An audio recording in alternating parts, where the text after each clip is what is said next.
program, 65 flights later, STS-135 returned home safely to the Earth on July 21st, 2011 at 4:59 in the morning. The Atlantis pulled it aboard at runway 3 in the Kennedy Space Center for the final time. Now, just because the shuttle program has come to a close does not mean that we are done exploring space, not by a long shot. We still have 7 other planets to go and investigate, 100 and some odd moons, and so far we've discovered half a dozen or so Kuiper Belt objects like Pluto and Eris that we want to go visit as well. On top of all of that, 399,999,999,999 other stars to visit in the Milky Way galaxy, and then last but certainly not least, 100 billion galaxies to go and visit in the universe. So we have our work cut out for us. Now, we are starting small. I will admit that. We are in the business of small moves, one slow, small step at a time. And right now, that step is the International Space Station, the world's largest peacetime collaborative effort so far undertaken in human history. Currently, there are 150 scientific research projects and experiments on board the ISS. In the course of its 13 years of operation, there have been over 500 experiments performed on board the International Space Station, and many, many more to come in the future. We're going to have it around for the next 10 years. We're also working on a brand new vehicle called the Orion. Now, this spacecraft will hopefully be ready by 2017, along with a new launch system called SLS, or Space Launch System. And it's going to take us out beyond low Earth orbit. And we're going to fly around the moon, at least orbit around. No definitive plans to go and land as of yet, though I have my fingers very tightly crossed it sooner rather than later, mainly because I'm totally jealous of anybody who got to see the original 6 landings, and I want to see that because it'd be cool. But that's my own selfish desires for the program. After orbiting around the moon, we're going to go out and orbit around the Earth 1,000,000 miles from our home, places where no one has ever been before, called Lagrange orbits, very stable orbits, and we're going to see if we can create artificial gravity using centrifugal force. Then we're going to fly 10 million miles or so out away from our home to visit asteroids, and if we're lucky enough, comets. They take kind of a long time to go around the solar system. And then we're going to do this for a few reasons. First of all, one day we might have to call Bruce Willis. He's not going to blow it up like he did in the movie. That's actually really, really bad. You just want to move these objects out of the way. Also, 50, 75, 100 years in the future, you might want to think about maybe mining these objects. They're incredibly rich in natural resources. But the most immediate payoff will be knowledge. First of all, these objects are incredibly old. They're snapshots in time of the formation of the early solar system. So we can learn more about how the planets formed, why they formed the way they did, and maybe even get some clues as to our own origins here on the planet Earth. You will also learn how to traverse interplanetary space safely, quickly, and accurately, as well as help us develop new types of propulsion systems rather than our clunking, sputtering chemical engines that we use today, ion and plasma engine technology. Like, say, for example, one engine system that's showing some promise is the VASM, a variable impulse magnetoplasma rocket. With 200 kilowatts of sustained electrical power being fed into this engine system, we can achieve a speed of roughly 300,000 miles an hour. That is a factor of 12 times faster than the Apollo flights that took us to the moon.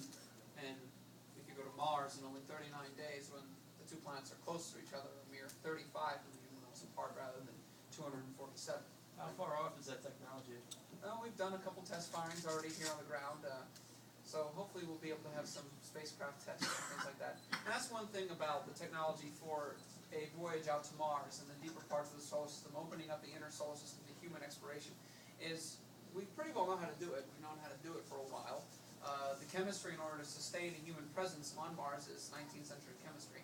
The problem is that, well, the technology just isn't quite effective enough, not quite good enough, light enough, small enough, reliable enough, just yet, but we are really, really, really close, and that's the key thing. Everything that we would need to go to Mars, we have. It's just, it hasn't reached that point of efficacy or high reliability that you would want to, bet your life on. Once we get it there, once we have the infrastructure here on our nice little blue planet, up on the red one, and once we've learned the lessons of how to traverse interplanetary space and live on the celestial body, mankind will be ready to make one more small step and another giant leap down to the surface of the red planet. Now, in order for any of these things to take place, some stuff's going to happen here on Earth first.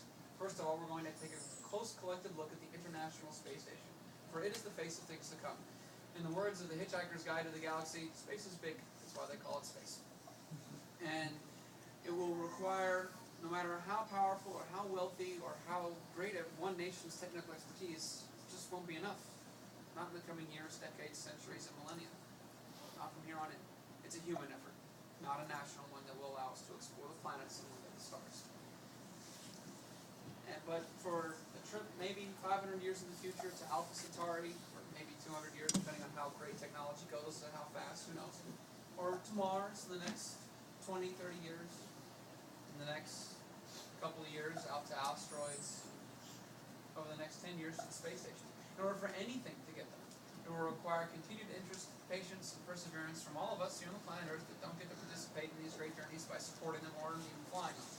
So it means most of y'all, I see some little kids in here, and y'all are the right ages. If you go get some PhDs or master's degrees in science and engineering, get some experience in those fields, and go apply to be an astronaut and do 3 years of basic training there, then 6 years of skill maintaining training waiting for your flight assignment to come up, then another 2 years of training for a 3-year mission to get away from everything and go to the red planet. Well, there you go. You can be some of the first people to walk on another planet for the first time in human history. But other than that, we were watching. But if we don't remain interested over the 10, 15, 20, maybe even 30 years it will take to reach any major milestone in manned spaceflight, and if we don't persevere alongside those who are the ones who support these missions, who do fly on these missions, during this time, during the good times, and as much as we hate to say it, during the bad, and there will be the bad, we're not going anywhere. We are staying home. But if we do remain interested, if we are patient, and we do persevere, the voyages and adventures of the future will bring us and show us more than we could ever possibly imagine. Our last greatest journey lasted for 3 years. We went there 9 times. Each time we sent out 3 people, and they went out there, and it was 2 weeks. 9 trips, 2 weeks apiece over the course of 3 years, affected mankind in so many innumerable positive ways over the course of the better part of half of a century. Now that costs a lot of money, and that's really not actually anything. It's a human construct and a method of measurement, so that doesn't count. A lot of resources, the efforts of 450,000 people over the course of 10 years, and the sacrifice of some of our cherished best, and that definitely was something. But in the end, that's what it took, not what got us there. What got us there was something very simple, intangible, and something that I hope is commonplace for all of us here on planet Earth. We just decided we wanted to go, and then nothing could stop us. The human will to see the project through to a successful conclusion for the betterment of all of mankind is what will take us to the planets and one day to the stars. On behalf of everyone who works here at the Johnson Manned Space Flight Center, thank you for your time, your attention. If you have any questions, I'll be standing in the back, happy to answer for you.